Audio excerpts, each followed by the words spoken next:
Hi, good afternoon, good evening, good morning, wherever you are. Welcome back to the Security Made Simple webinar series brought to you by Fortified. This is the third session. We have a few more to go. So far, in the last 2 weeks, we've talked about personal security.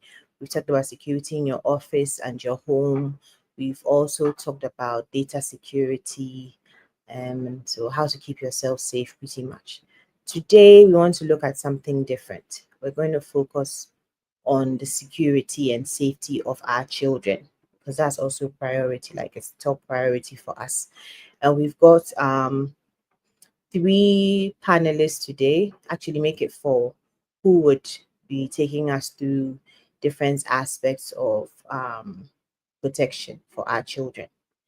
My name is Nweki AB, and I'm happy to have you here.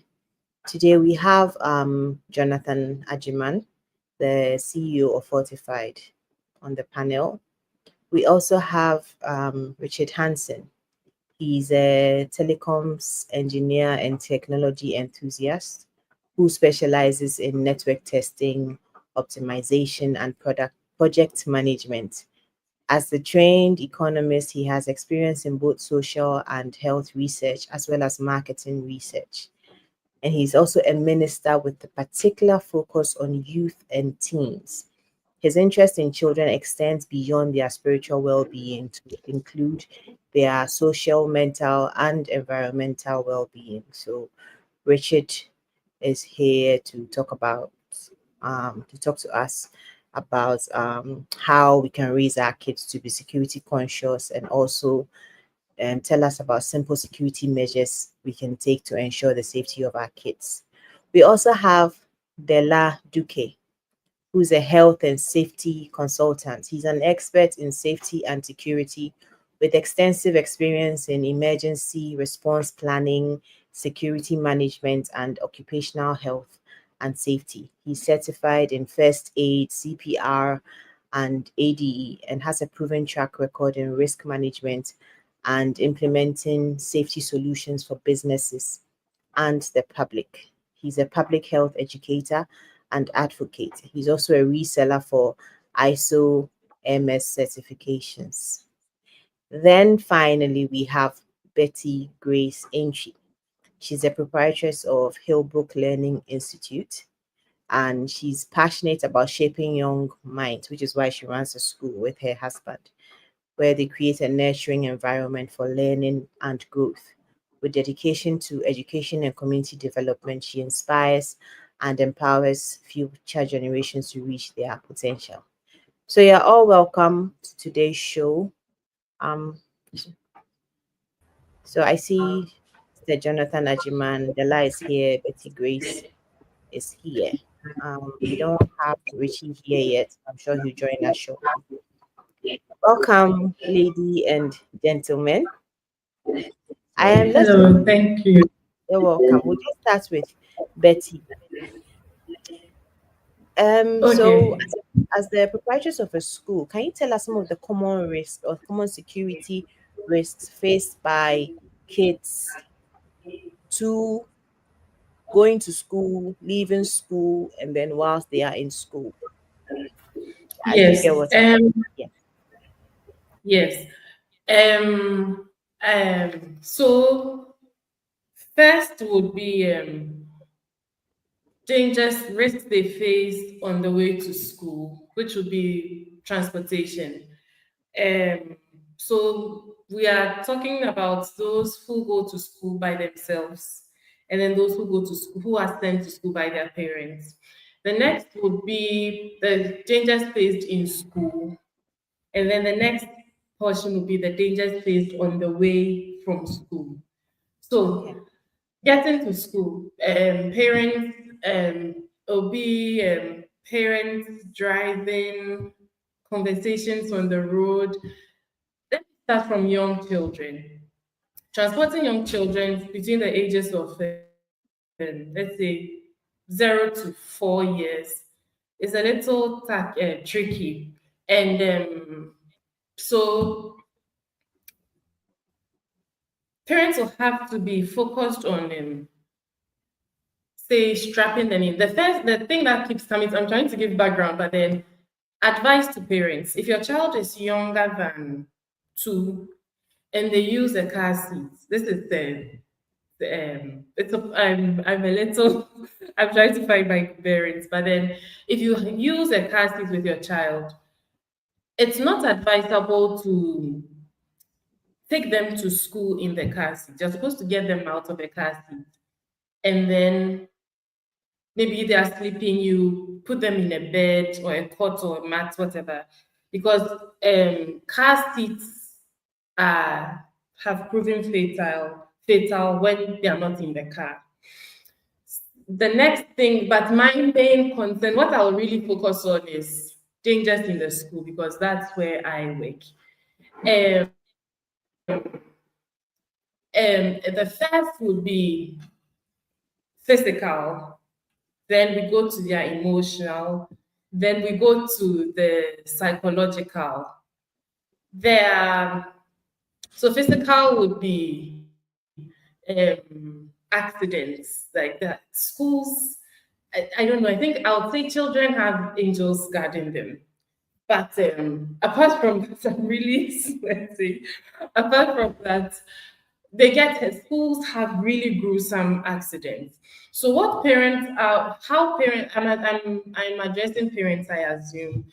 I think what parents are supposed to do, first of all, like with Fortified, with cameras, security cameras, schools are able to give parents access to live how do I put this? But parents are supposed to are allowed to Live get have feed.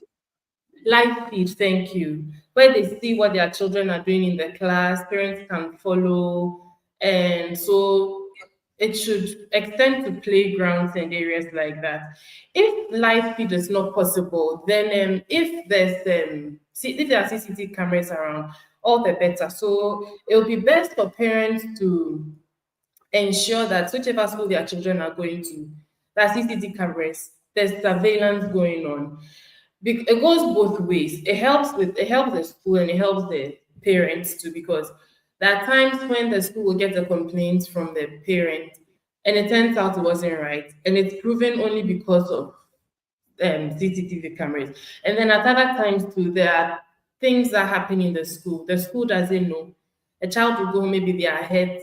The parent comes, I don't know, I want to know what happened. And then there's a CCTV camera that proves what happened.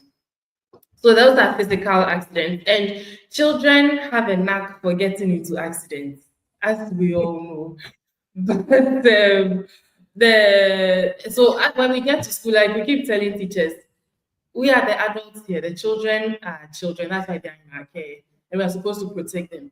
Now, when it comes to emotional dangers, these come from peers mostly. Emotional and so let me say bullying, all those things. But then the way to help with that is to know your child. If parents have conversation, I really jumped in, right? I didn't give an introduction or anything, but then I'm sorry. So I would say the first thing will be to know your child, and secondly, communicate with the school. Hopefully, the school your child is in is they are sympathetic and they are understanding. So, for example, in recent times, from time to time, when you are admitting the student, you get some background, but there's some things you only find out after a conversation with a parent. So, parents letting children and the school.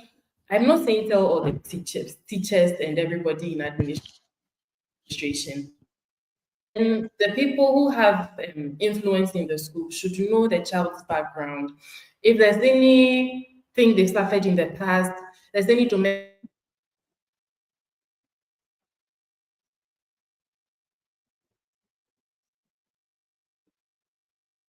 think. Can you hear me, please? Yeah, Yes, you yeah, yeah. you So when the school know is aware,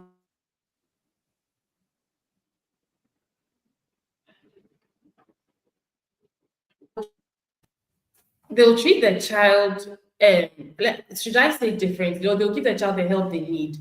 Sometimes parents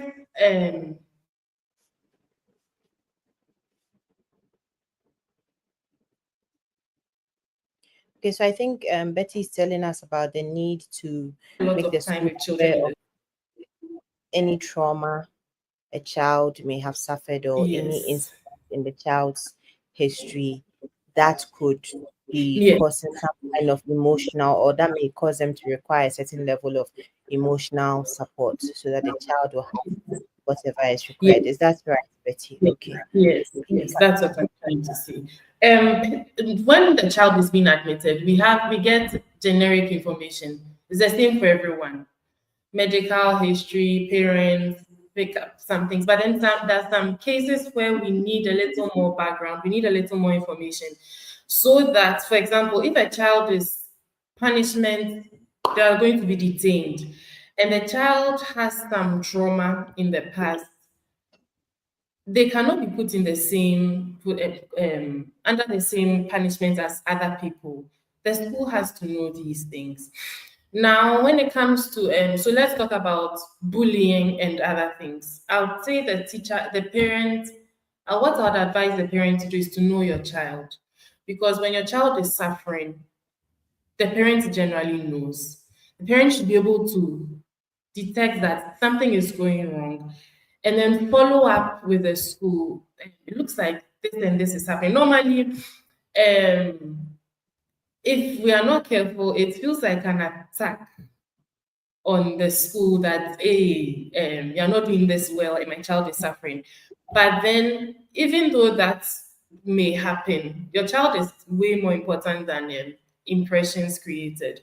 So bullying can come from teachers and it can come from their peers. It could be that the child maybe did something, it offended the teacher, and then the teacher is picking on a child, or maybe the child doesn't get along with the teacher. But then most of the time, bullying comes from peers. Teachers have a lot of work day to day, handling anywhere from 10 to 20, sometimes 30 kids. And it makes us a little, we are not able to pay too much attention to particular children, individual children.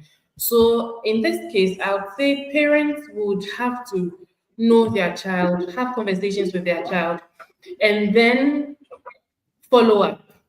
If it feels for any reason like your child, something is going wrong, it's easier to nip it in the bud than for it to become a full-blown issue and then deal with it. So once something starts going wrong, I think parents really have to get in touch and then with the school, find out, have conversations with the child. I would say start from the administration, because it's not everywhere that you are in touch with the child's teacher. So you start from the administration, find someone who is sympathetic, will listen, and then get the information you're looking for. So after from emotional peer bullying, peer pressure, and all that. Now, because of the age we living in, there's cyberbullying, which I think is almost becoming bigger than physical bullying. And personally, I think to a certain, and not just personally, experts have advised it. Every age between 0 and 1, there should be a limit on screen time. So 0 and 1, hopefully no screen time. 1 to 2, some very minimal. So that by the time they are a little independent, they have you are able to restrict the amount of time they spend on the internet, and they're not addicted to the point where you can't take their devices away. Because when they become addicted, it's a vicious cycle. So you in the beginning you need 5 minutes, yeah, okay. As time goes on, it keeps getting worse, and then you cannot take the child's device. You take the child and then they get cold turkey. You take the device and then they withdraw with their withdrawal symptoms. And with a child like that, what is going on is that they are not normally, from what I have seen, they don't start with a particular thing. They just hop from show to show. So let's say we start with Coco Melon, then there's an ad, then there's a little different program, and we watch that, and then the child is just hopping on different programs. Before long, it's a habit. A child like that, first of all, you can't teach them because they are hyper. The internet is colorful, the standards are exaggerated. When you come to a classroom, it's not like that. It's real life. It's a little more boring. So you can't teach a child like that, first of all. Secondly, they don't have real life connections. So all their friendships are their lives really depend on what they do on the internet. And you really can't help them because the parent is not constantly where on the internet with them. First of all, we are busy. Secondly, as a person gets more and more addicted to the internet, they withdraw from real life contact. So they are prone to cyberbullying.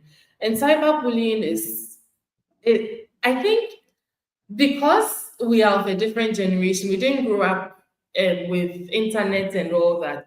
We don't understand the effect of cyberbullying on a person whose whole life is built on the internet. So it really affects them and suicides and other things. So that's another thing parents really have to watch the way the world is going now. You cannot say you are keeping your child away from devices because if that happens, then you are going to, you are They'll depriving be them of something. deficient in some area, which is because it's Yes. supposed to be part of their development. So I Exactly. It's very necessary. They must be techno savvy and all, but then they must be very controlled to the point where the child is psychologically able to monitor themselves. And then after that, I'll talk about risk going home. So here will be there's a distinction between those who are picked up from school and those who go home alone. I don't know if I'm allowed to mention brand names, but there's a particular. we don't do free ads. Or Jonathan, do you want to do free ads for anybody? No, but if it will help if it will help the parents, I mean, let it go. Sure, just go ahead. Oh, Don't worry. Yeah, go ahead, go ahead. for example, at our school, we are subscribed to this. What will I call them? It's a school system package, Smart App, and I think it's a wonderful thing. As far as I know, they are the only people who do what they do in Ghana. But then what they do, so every child has a QR code as well as the parents. So parents, when you come up, when you join the school, we admit your child. We we create your what do I call that? A profile on SmartApp for you and your child. So the parent has a QR code. Every child has a specific QR code. And then if there's anyone that the parents will assign to pick the child up, a delegate.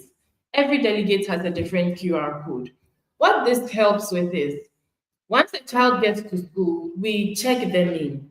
If the parent brings the child in, we check the parent's QR code in.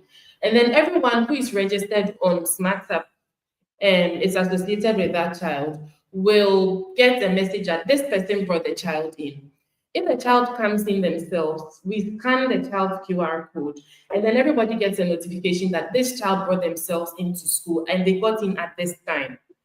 At any point when the child is leaving, we go through the same process. So if a parent is picking the child up, we scan the parent's QR code, and everyone who is registered in connection with that particular child gets a notification. This person has picked this child up at this time. If the child is leaving themselves too, we scan the child. Please don't hurry.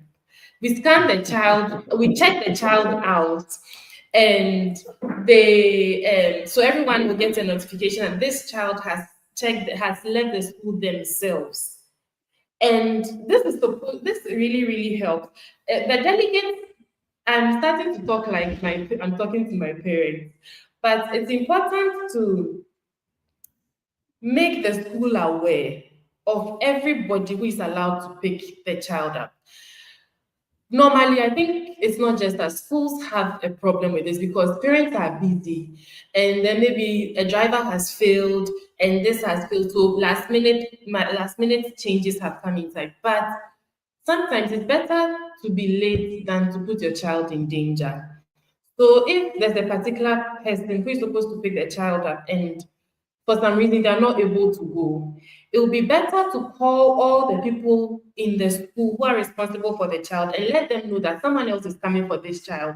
And this is the person's picture, first of all. This is the person's contact number.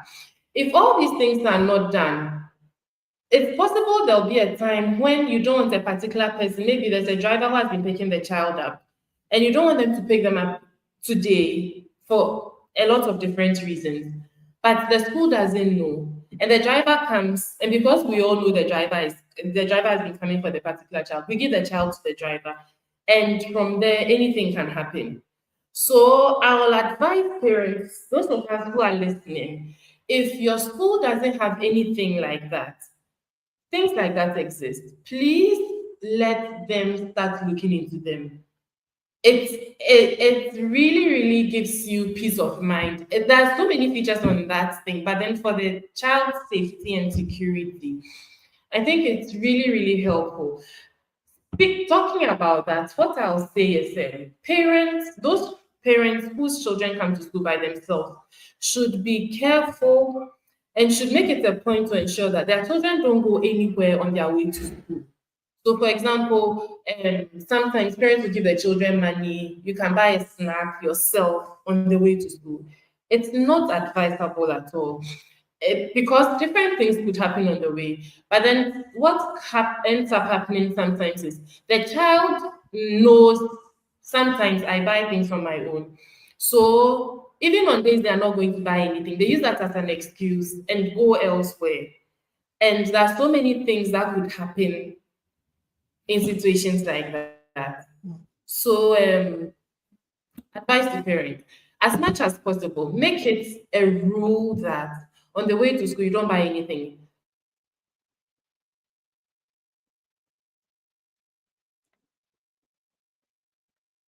Okay. um If you Betty, I'm not can't sure get if it, you can still hear me, but if you can just hold that thought, we'll come back to you shortly on the like ad- final advice of parents. But you've raised some really valid points and you've given great examples of things to do. And I know there are people who be like, this one is for the bougie schools and it's for the posh schools. As for my child's school, how am I going to tell them to do QR code and do blah blah blah blah? That people are going to say all kinds of things. But I know schools that you may not necessarily need this extra sophisticated equipment to do it. For some schools, something as simple as a daily activity book helps, where the teacher writes what the child went through during the day. He got into a disagreement with this person. He ate this, he did that, he slept at this time, blah blah blah. And then the parent takes the book home, reviews the child's activity, and then whatever happens between the time the child is home until they get to school, the parents also makes a record the book. And that's really good for the child's history, kind of like when you go to the hospital and they have your medical, the same way you have a history of the child's social life, how they are in school, how they are at home. So when there's an issue, you say, hey, my child is not like that. But then we go and check the daily activity book. But hey, look here, your child had certain patterns at home too. So this, then you can resolve it. But we'll come back to you, Betty. We just want to go to Della quickly okay. for Della to tell us about safety and first aid for children, especially in situations where the parents may not be around. What can be done? How do we train our children in first aid and then safety? I mean, we ourselves we need the first aid training, but how do we help the children to? So over to you, Della. Okay, thank you.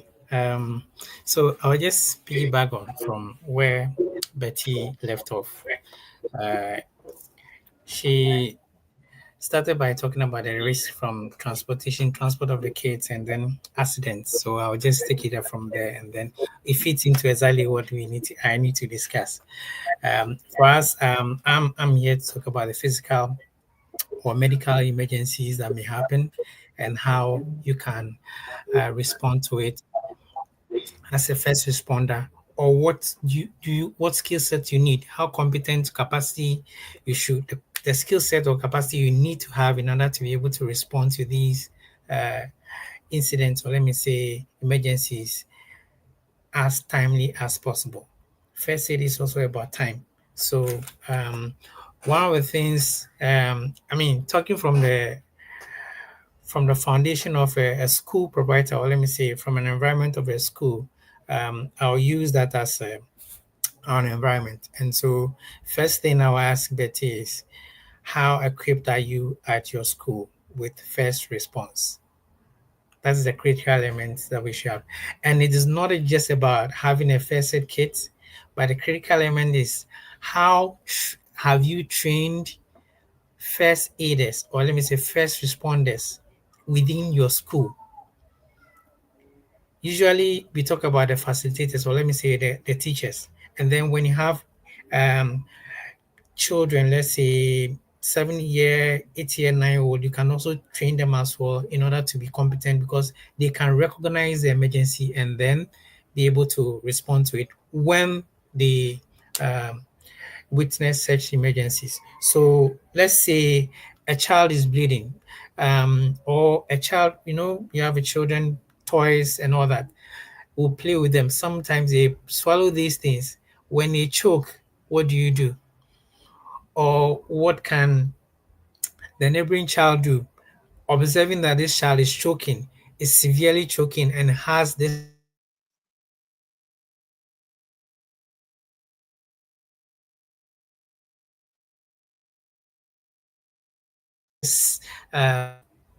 so what do you do? So these are some of the things that you look at. So when a child is, let's say, assuming a child is bleeding from a nose, what do you do? If you're a teacher, or let me say, or parent, and you witness this, do you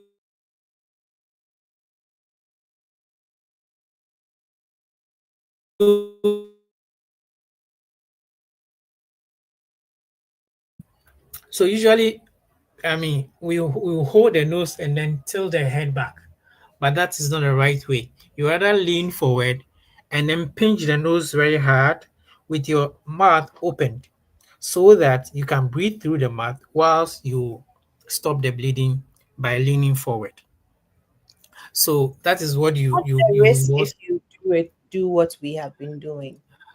So blood will go back into any of the other organs. It can go through into the windpipe, Okay. I mean the trachea getting into your lung. Your lungs don't accept any foreign material apart from air, oxygen.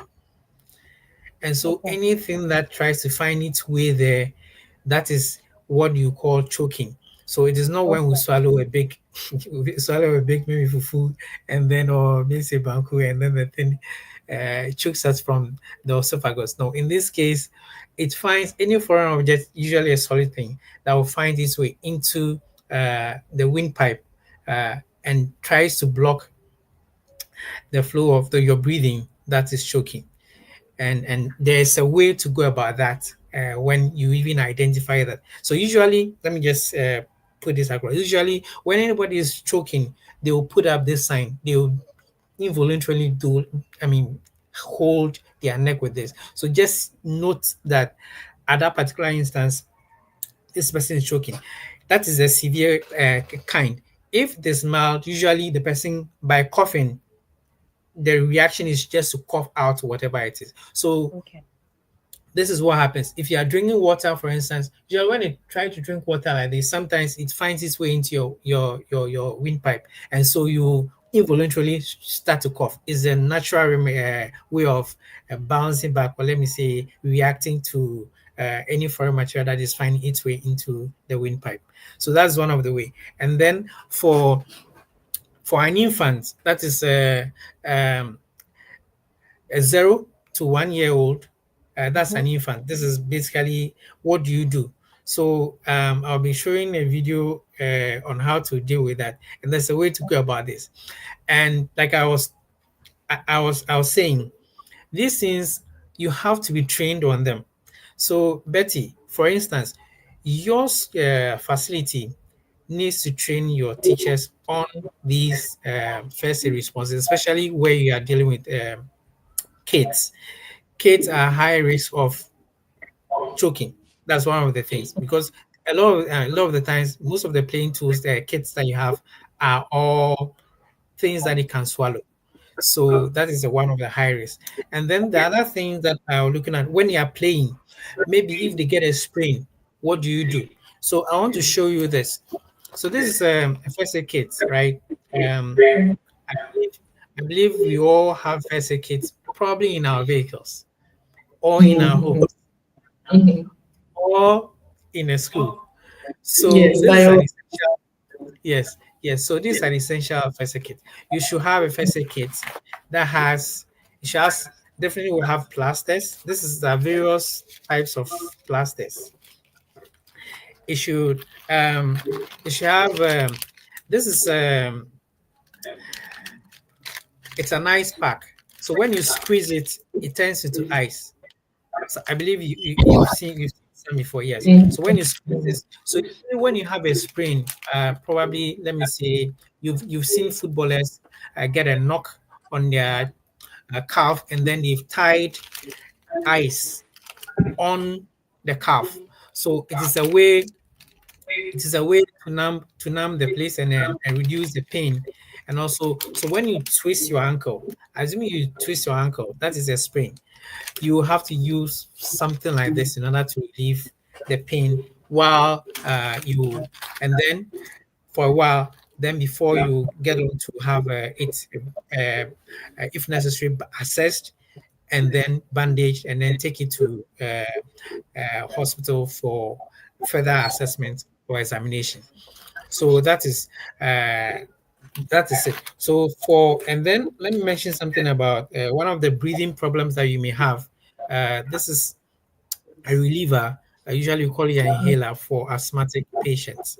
So you should have this as a was part of your kits in your first aid kits at school, because you mentioned that when you're onboarding kids into your school, you ask for your medical records and things like that, right? Some may be asthmatic. Yes, sometimes they may carry along their inhalers. Sometimes they may forget. So if you have this, it comes in handy as a backup. But what you want to do in case you have it is that you want to be able to help the victim, that is the child that is suffering from this asthmatic patient, to be able to take in the medication. So you remove the cap, take this, let let him lean back a little bit, and then put this in the mouth. And then whilst the child is breathing in, then you press this to take in the medication. So your job in this case is just to be able to help the victim to be able to take the medication in, and this can be taught to any of the other kids. Yes, I wanted to right. And ask then we about have. the ice. Sorry, to ask about the Okay, ice go pack. ahead. Is it Yes, yes. reusable? Or is one time when you squeeze It's and it one becomes time. ice and you use it, then you throw it Yes, away. So you have to it's get a one new time. one, Yes, for right? about Okay. it has the chilling effect. You have it for close to about 20 to 30 minutes, and so you Okay. can use it. Yes. Okay. I mean, we Just have a asking lot on the because market. people have Yes, these are first disposable. aid kits with expired products It's true. in So it. these are consumables.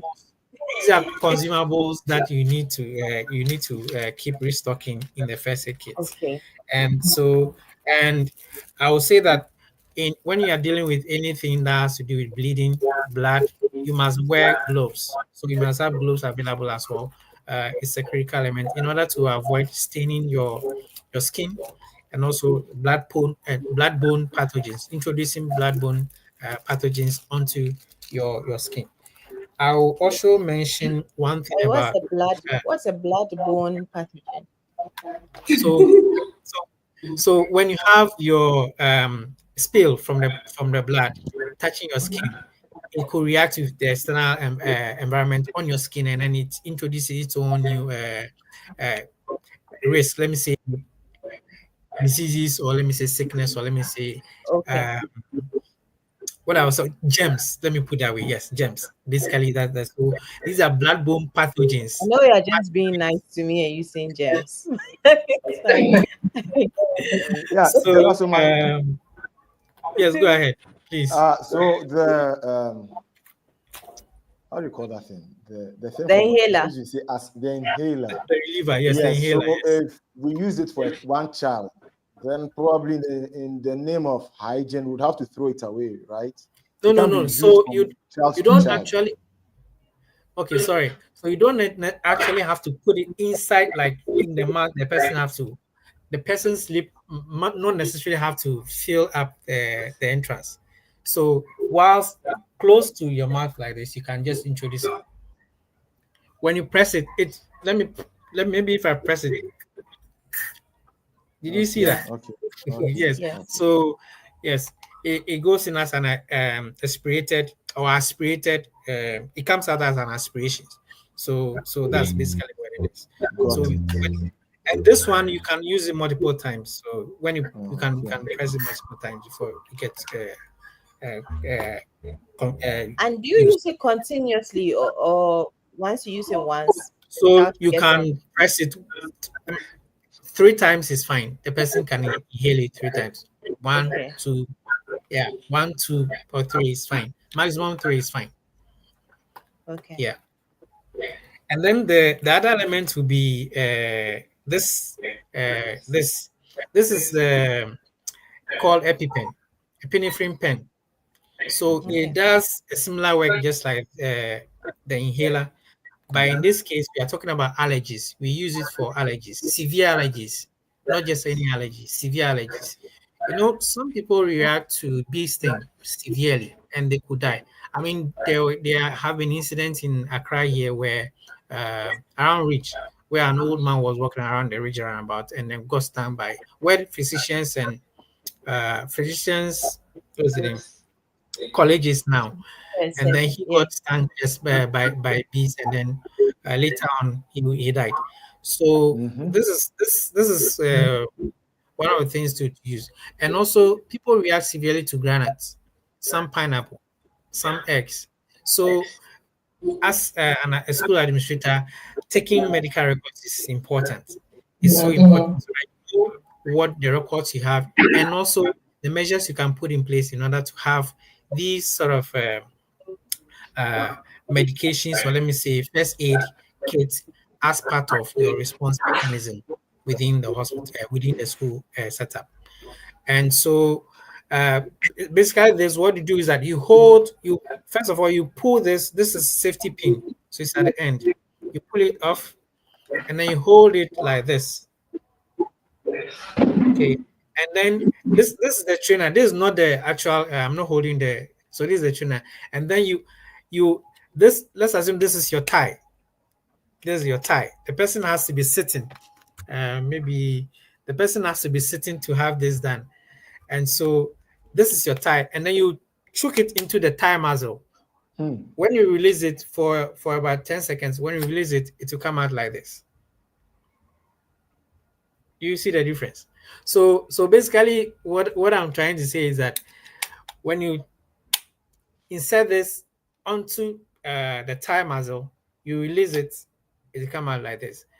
And so the needle will get into the tie muzzle and then discharge the medication into the tie muzzle in order to have the necessary effect to relieve you of the allergy.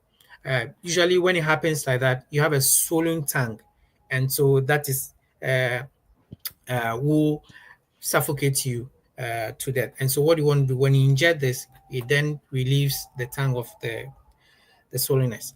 So or the swell. So basically, that's what this would do. And Is so there a you time the frame where you should administer this EpiPen? well Let's say.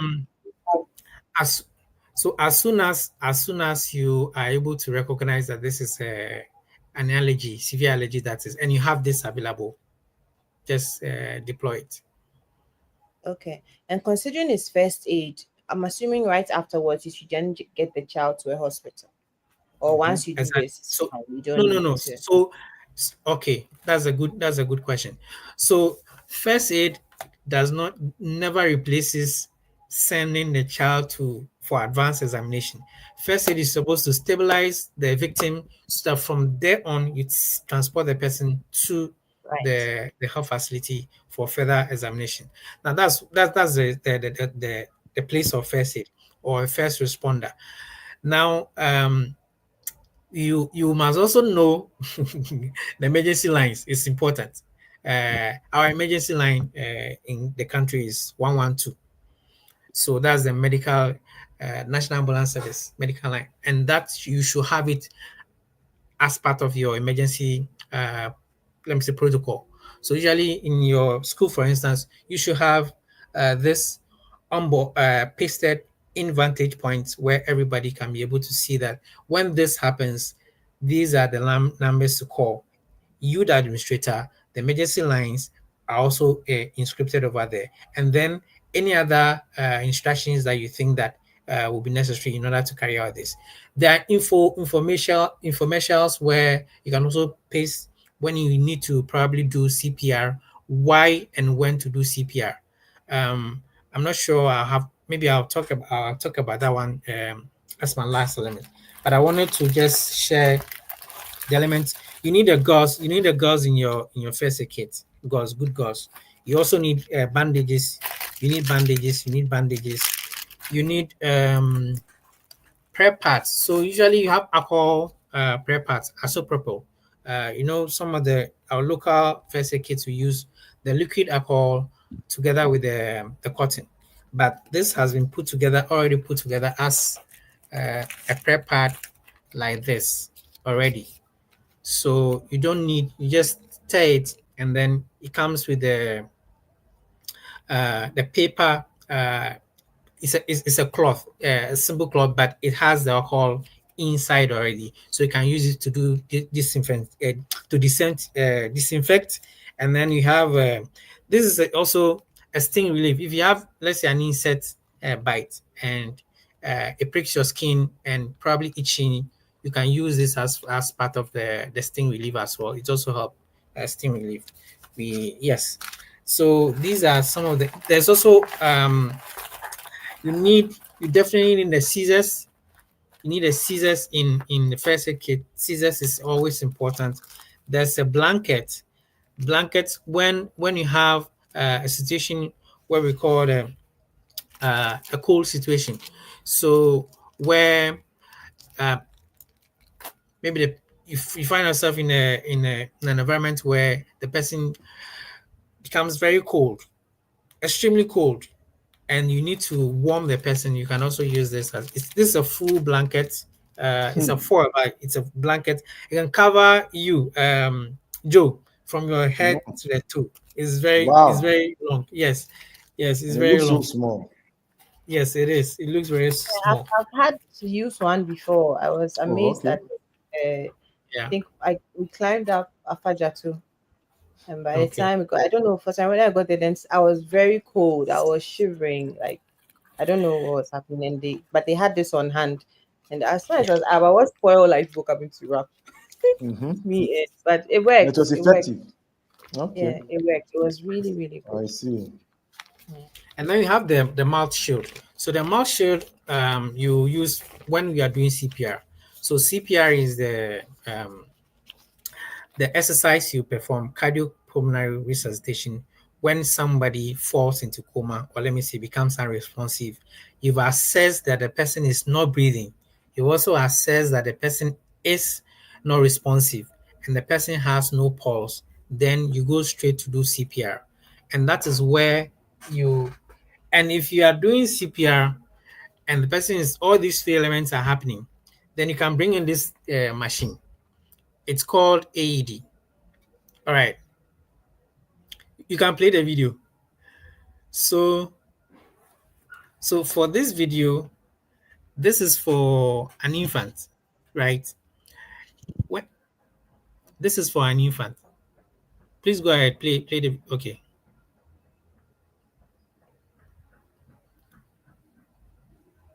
So when this is when. providing compressions is just as important with infants as it is with children and adults. Make sure the infant is lying on his back on a firm, flat surface. If possible, use a surface above the ground. Move clothes out of the way to bare the chest. One of the main differences in infant CPR is that you use just 2 fingers in providing compressions. Watch this for placement of your fingers on the baby's chest. Put 2 fingers of one hand on the breastbone, just below the nipple line. Let's look at placement of your hand again. 2 fingers go on the breastbone, just below the nipple line. Press the infant's chest straight down about 1.5 inches. After each compression, let the chest come back up to its normal position. You'll need to give compressions at the rate of 100 to 120 compressions per minute. Now the video will pause while you get into position to practice providing chest compressions to an infant.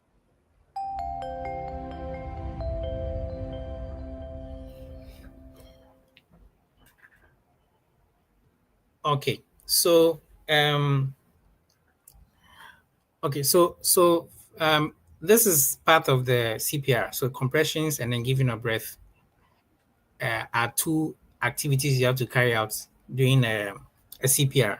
And so that is the video I showed is for an infant. I deliberately show this because for most cases, people do not know that you have to use just 2 fingers in order to do CPR for an infant. And so it's only this 2 that you use to do the compression. And there's a steady rate. And so that of a child, you can use either one hand depending on the size of the child, or you can use the two hands as well. And I'm not able to demonstrate it yet, but I think I can also share a video. But usually sharing the video is not enough. What we do is that I recommend always, like as I do, we train personnel in this. The more you practice, the more you know the rate and the depth in which you have to compress. So you compress 2 inches deep, okay, and for an infant it is 1.5 inches. So and you can only know or experience what 2 inches is when you have the live training, or let me say competency training. And so we that's the way we go about it. And so there are many things you learn about, also how to give breath, how to give the breath. Now in giving breath, you also want to make sure you open the windpipe, and so usually you have to tilt the head, and then so that you blow. When you blow the air, you can open the windpipe. Remember when I was saying if you want to drink water sometimes like this, you cough? Yes, Yeah. because when you do this way, when you tilt the head, you open the windpipe, and so air can go in there. And so you tilt it before you blow the air with your mouth. And it's only 2. So you give, for an infant, it's also 30 and then 2. 30 compressions and then 2 breaths. And the same for a child and an adult as well. But in this case, an adult, you have to compress using the heel of your palm. You place it at the middle, and then you do the compression at a steady rate, 30, and then you give breath for 2. So this device is called an AED, automated external defibrillator. It's the same device you find in a hospital that is fixed on the wall. However, when they use it and they say shock and then they deploy it, it's the same thing. So it comes in with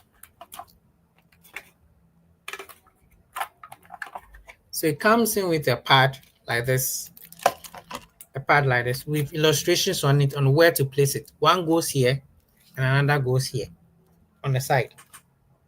And at this time, remember the person is lying supine with the back on the floor, and so you can have access to the person. I will just share a short video with this for a child compression. Yes, so to give us an indication. And so this goes together with the CPR as well. The machine, after applying this,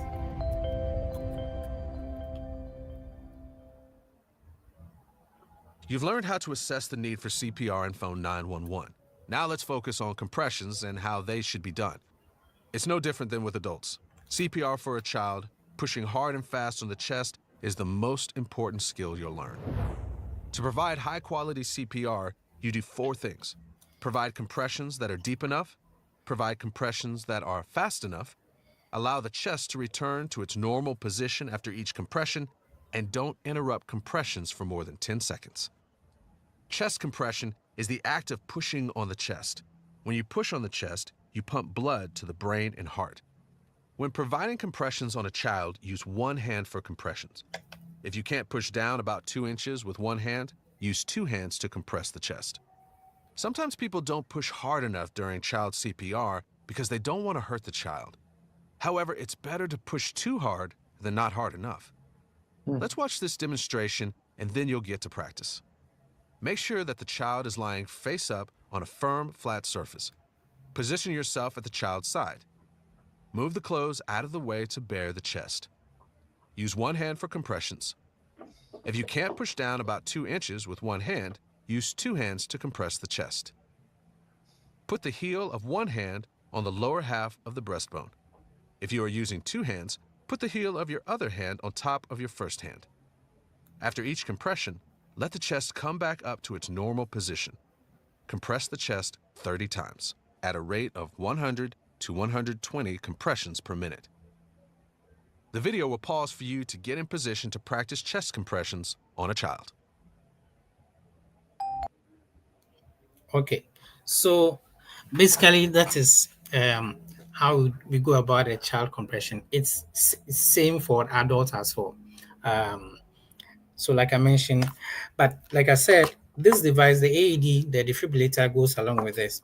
So the defibrillator is supposed to assess the condition and then be able to help you to give an electrical shock to the body. It will give it to the body. But what it's doing is that it's actually shocking, giving you a shock to the heart to kick it.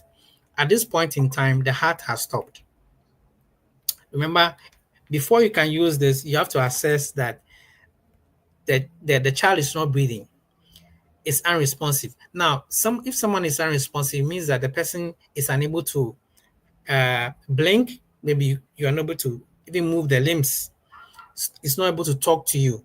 So if these 3 things, if the person is not able to move the limbs, no gesture, not able to talk to you, cannot blink and cannot talk to you. So this person is unresponsive. And the person is not breathing. If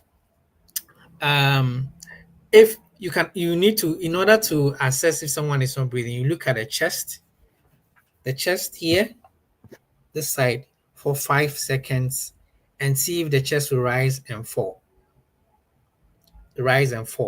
Or additionally, you can also complement that by putting the back of your hand near the nose. You are expecting to feel warm breath. So you can do both simultaneously or coterminously. So yes, whilst doing that assessment, so you can assess if someone is not breathing by doing those 2 actions. So for now, these are the things. And in most schools in developed countries, this is mandatory in schools. This device, the AED, is mandatory in schools. It's a little bit expensive, costs like $2,000. Wow. This is the Philips brand. However, we are working on somewhere next year. We'll start a subscription-based one where, so let's say Betty School, we can come and then install one for you. We'll provide all the maintenance, everything, every month. You will just be paying us monthly subscription of less than, I think it should be less than 2,000 a month or so, thereabouts, Ghana cedis. So instead of being able to have the device. So sincerely, when a year or 2 ago, $2,000 is not the same as what it is today. So when, like 2 years ago, when we were supplying these to some of the companies as free zones, they were paying like about 10,000 Ghana cedis, some 8,000 or so Ghana cedis. But today, it's all shot up beyond 20,000 Ghana cedis. So it has nothing to do with it's just that our FX is not helping us, basically that. So Yeah. So for now, I think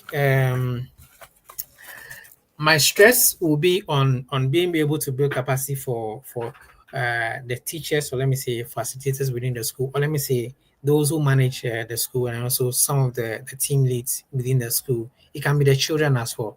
One of the things about this first aid, especially CPR and all those things, is that you can know it. So, Noeki, you can know how to do CPR. What if you are a victim of the emergency? Who will help you? So the whole point is that whilst you know it, everybody around you must also know how to, must know that skill set as well. So that in case any of these emergencies come across, so you can anyone within around you can also be a first responder.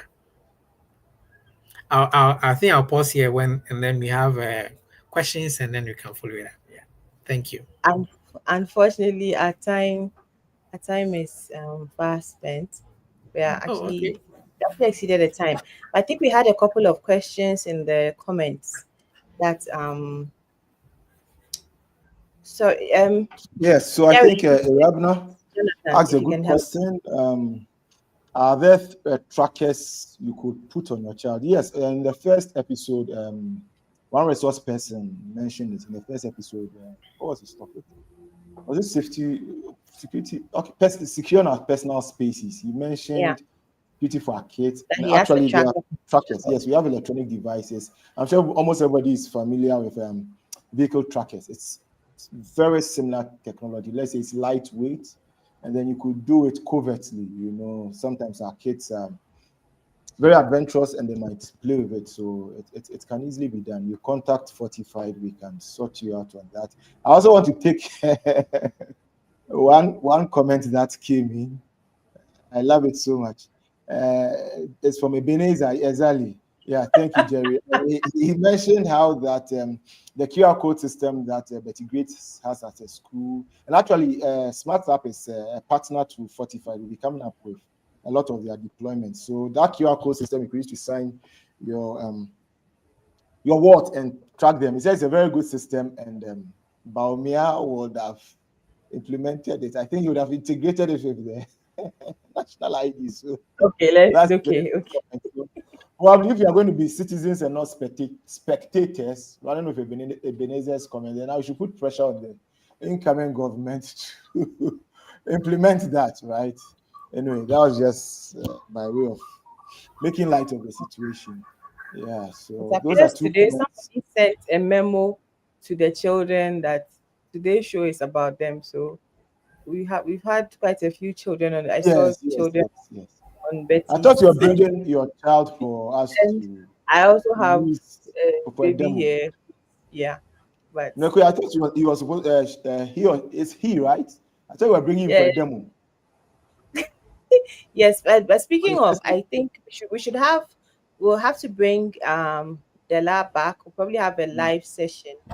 I mean, this Mhm, is live, but together in one place where he takes us through the CPR, so we see mhm, how it's mhm, done, so we can have a proper mhm. demonstration. Because I think that will also be better than the video that um True, he, true. he shared, and also that will let people know how much effort actually goes into administering CPR. So this is definitely something we will come back to. See, Doreen has shared a few Exactly, first aid exactly. kits in schools, leave a lot of things. That is Separate. so true. They have glucose para plaster. It's not a Yeah. lie. And today we've seen a first aid kit with very And really, important things. It's, and you don't just put Which para means and there's a lot to be done, right? It means there's a lot to be yes, done for we the practitioners here. We need around to this. Yes, apply yes. pressure Definitely in go terms back of to this as to knowledge what dissemination. exactly, yeah, should be in a first aid kit. Because I think for some schools even they are careful not to administer anything oral Yes, yes, yes, yes. because it's not yes, very safe. that's Yeah. yes. So I think we have to do a full first aid session proper, talk about what exactly should be, what you should give, what you shouldn't give, and all that. So yes, yes. So So medications are usually not recommended for in first aid. They are not supposed to be there. So Yeah. if it is, medications are not supposed to be in first aid kits. But you find that, I mean, especially when you go to construction site, these ones, they have to be the painkillers. So Mm. they try and incorporate all those things just in order for to have analgesics to relieve pain and all those things. But Mm. uh, medications are not supposed to be in there. Apart from like in the EpiPen. So those EpiPen, so normal first aid kits do not have these extra EpiPen because it is based on an assessment that you put these things in here, and also based on the resources you have in order to, like you mentioned, this is expensive, right? Yeah. So this is I mean, just expensive. one It's use, about, get one use yeah, out of it. But I yes. mean, it's So expensive, but a life is, you can't base exactly, value exactly. on a So life. that is So why, like I mentioned, the developed countries, this is a mandatory in schools. You must have it. You can't get a school license if you do not have this within in your school. Yeah, we'll get there. okay. So Then I think one important point you made, sorry, Noki, an important point you made was, I think about, I understand it as training, right? So Yes, for first aid, then it means for schools. Now, since we are talking about kids' schools, right, they should be deliberate about it, that not just get a box, red box with a plus sign, but then make sure you are schooled, right? Someone comes and exactly. does good training as a The service. training. Yeah, so there's work to be done. There's work to be done to conscientize us all on the importance of these things, to reduce some of these True. unfortunate stories we keep hearing, and we keep blaming, because we are spiritual people, we are superstitious people, we keep blaming the devil when it happens. But we could easily take these matters You know, into our own I have a hands. quote. I have a quote. I always say, "There's place for spirituality. There's place for wisdom." So these things that the yes, yes, yes, yes. I see So spirituality is always gone. no, so no, no, no, no, no. If yeah, not, God will not give us brain to think. Yeah. So he knows. Okay, So we have churches. Action Chapel is one. We've provided Action Chapel with two of these. wonderful. Which church in Ghana believes in prayer more than Action Chapel? They have two of these. So during most of their even their major events, that is church events, major. So we train even their ushers and their security on. Great We training. do refresher training for them because we've been Great. since 2018 we've been doing this training for them. So and recently, what's the name? Oh, I forgot the church name. Revenues Church. Okay, okay. counting it. So yeah, in Uh-huh. Accra. So we also and then so Okay. that was for me. It's based. I mean, the leadership, the pastor, the head pastor was involved right from the beginning to the end. Yeah. Wonderful, wonderful. Okay.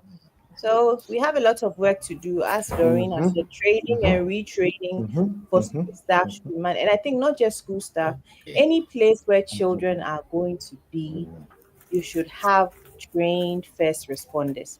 Even a wedding where you have children, Mm. you should there should be first responders.